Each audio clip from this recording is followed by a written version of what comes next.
Herkese merhaba arkadaşlar, kanalımıza hoş geldiniz. Ailədən hayat kurtaran mesaj. Uzak şehir gönülleri fethetti. Kanal D'nin rekormen dizisi Uzak Şehir kendi gündemini yaratırken bir yandan da sosyal sorumlulukların mesajlarıyla hayata dokunuyorlar. Dizide bu kez kanserden erken teşhis önemine vurgu yapıldı.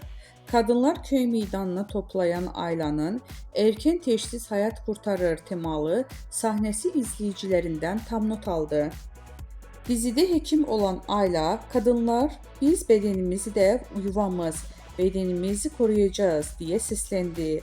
Bir ağrı hissederseniz, bir kitle elinize gelirse veya vücudunuzda bir değişiklik fark ederseniz mutlaka doktora başvurun.